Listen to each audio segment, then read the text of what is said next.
Good day everyone. My report is all about Hypertext Transfer Protocol or HTTP. Introduction. HTTP was introduced by Tim Berners-Lee at CERN.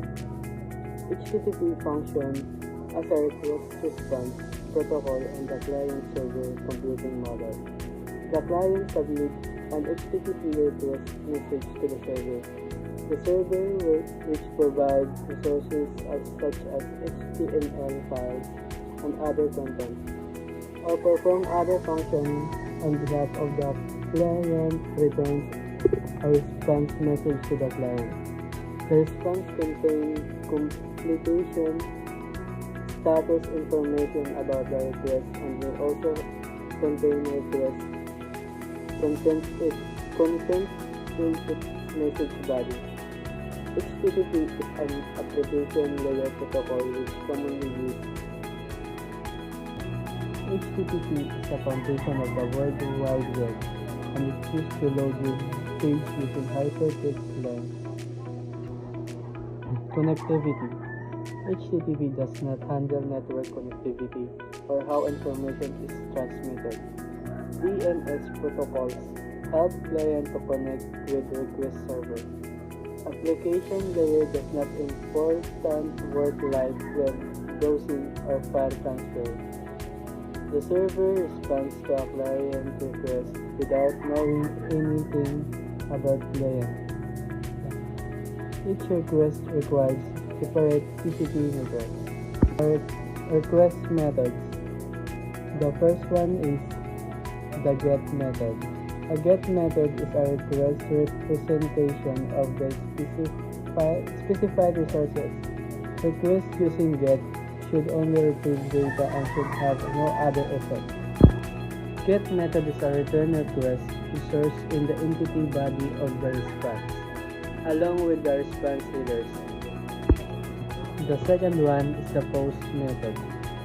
A POST method requests that a server accepts the entity enclosed in the request as a new subordinate of a web resource identified by the URL.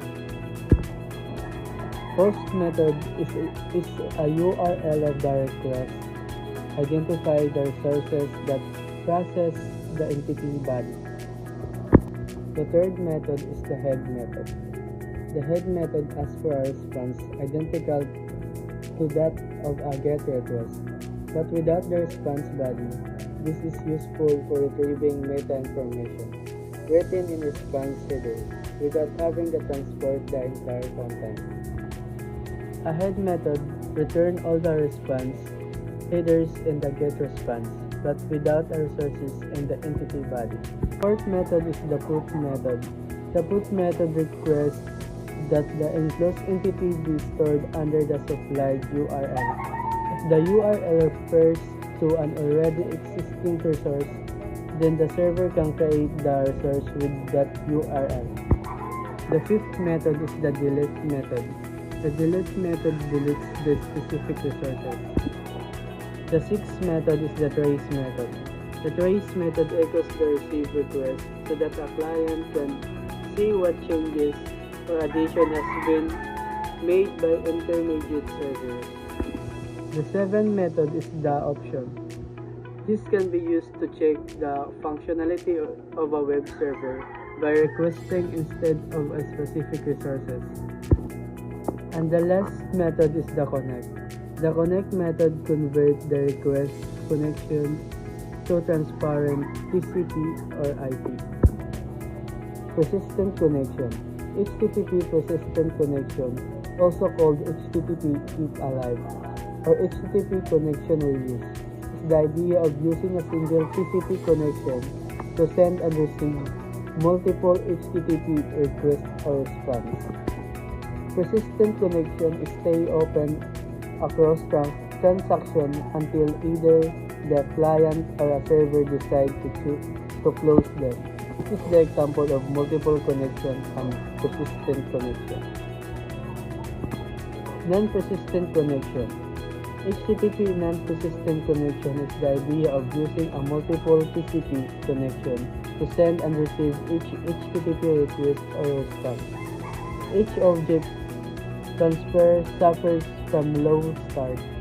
It's similar to being stateless. The advantages and disadvantages. Advantages: lower CPU and memory usage. Become fewer connections are open simultaneously.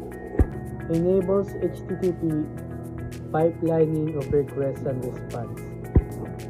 Reduce network congestion. Fewer TCP connections.